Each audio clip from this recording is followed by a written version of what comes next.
I'm Kirk Cameron, and my partner Ray Comfort and I come to you tonight not as molecular biologists or as rocket scientists, but simply as an author and an actor, and we want to do two things that fly in the face of convention. One, we'd like to show you that the existence of God can be proven 100% absolutely without the use of faith. And secondly, as a former atheist myself, an evolutionist, I want to pull back the curtain and show that the number one reason many people do not believe in God is not because of a lack of evidence, but because of a theory that many scientists today consider to be a fairy tale for grown-ups.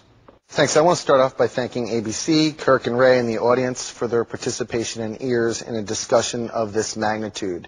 The Rational Response Squad was formed to respond to irrational claims, and the most widely held irrational claim our planet faces today are those offered by religion. Ray and Kirk have agreed to offer scientific proof that God exists without invoking faith or the Bible, and we're here to respond to those claims. When I look at a painting, how can I know there was a painter? Well, the painting is absolute 100% scientific proof there was a painter. You can't have a painting without a painter. I don't need faith to believe in a painter. All I need is eyes that can see and a brain that works. And as I said, you might say, well, that's not scientific. What you need is a controlled laboratory testing. It needs to be observed. Okay, we could put a dozen scientists in a laboratory and tell them to observe this painting, and I'm sure after a while they would come to the conclusion that there was a painter that painted the painting. We could repeat the experiment again and again, and they obviously come to the same conclusion. Why?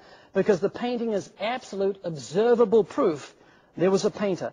And exactly the same applies with the existence of God. How do we know God exists? You can't see him, hear him, touch him, taste him, or smell him. Well, creation is 100% scientific proof there was a creator. You cannot have a creation without a creator. You don't need faith to believe in a creator. All you need is eyes that can see and a brain that works. So here we go. We're going to look at some of the commandments, so get ready. Have you ever told a lie? Have you broken that commandment? I'm not talking about discretion. You know, when Grandma's 115 and she said, Grandma, you look just gorgeous. I'm not talking about discretion. I'm talking about a bold-faced lie. Have you ever lied? So if you've lied, what does it make you? It makes you a liar. Another commandment, you shall not steal. Have you ever stolen something? Irrespective of its value. If you've taken something that belongs to someone else, then you're a thief. Here's another commandment. You shall not take God's name in vain. Have you ever used God's name in vain? Have you ever used God's name as a cuss word to express disgust? Think about it. God gave you life, and you've taken his holy name and used it in what's called blasphemy, which is very serious. Here's the essence of what I'm saying. If you realize you need God's forgiveness and you seek his forgiveness through the gospel, God himself will reveal himself to you. That is the ultimate proof. I'm not here to tell you why I don't believe God exists. I'm here to tell you why I believe he failed at his premise to prove that God exists scientifically without invoking the Bible. Most of us know that 10 Commandments are in the Bible, so we probably should leave the building right now. The 10 Commandments were used wholly here as part of his proof. However, he brings up some points. He says that we see this building, we know there was a builder. We see a painting, we know there was a painter. He forgets that we can call the builder of this church. We can check New York City permit records. We can't call God to go visit his universe factory. We can call the painter. We can call the paint maker. We can go to the car factory. But can Ray take us to God's factory to watch creation in action? He claims all creations must have a creator. There's just a huge gaping hole in this argument. It's so obvious. It really doesn't warrant an answer. But most simply put, if all creations need a creator, then what created God? And was that God's God? And was that God's God? Before this debate, Brian and I had a chance to talk on the phone. I called and we just talked about a couple of details, and I ended the phone conversation by saying, Brian, don't worry about anything. I'll be praying for you. And Brian laughed, and Brian said, that's it, Kurt.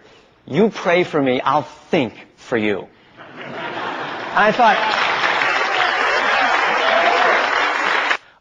Science has a law. It's called the third law of thermodynamics, which shows us, and it's one of the most tested laws in science, that matter or energy can neither be created nor destroyed, that we always have the same amount of matter and energy. We could blow up this building, and while it would look completely different, there would be the exact same amount of matter and energy in the universe. That tells us scientifically, if we were to use a more scientific approach, that the components of our world today, our universe, have always existed. And we have real science to lend credence to that.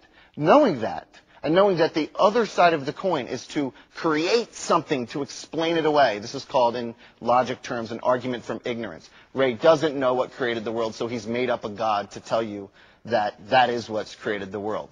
Knowing that we have these two options. One thing that we don't have any proof for, that we just make up, and another one that we have this scientific theory, this law actually, that's been tested over and over and over and has never been shown wrong. All signs point to the fact that the universe has just always existed and no God is needed to explain it. And if you're a philosophy buff, you would have heard of this term, Occam's razor. And Occam's razor tells us that the most simplest solution is the most plausible. And in this case, the simplest solution is no God. Okay, Brian. Do you either want to respond to what he just said? No. You don't want to respond? No, Kirk, do you have anything to say? No, I think people can figure it out. But Brian's point that you have this philosophy about having a creator, but it breaks down at the point at which you talk about God, and that's fundamentally inconsistent with the argument that you're making. If you're going to keep going back to the beginning, you've got to go back all the way and say something's got to be infinite. You keep going back and saying, what made that? What made that? The universe is infinite. But you're going to say, who made the universe? If nothing. If God can be infinite, why can't the universe be infinite? Well, we believe that God is infinite, that he dwells in eternity, and that he's revealed the fact that he has created the universe by speaking it into existence. But why can't the universe be infinite if God can be infinite? And you were supposed to bring scientific proof that that's exactly what happened to support your belief, but we haven't seen a shred of it. We've given you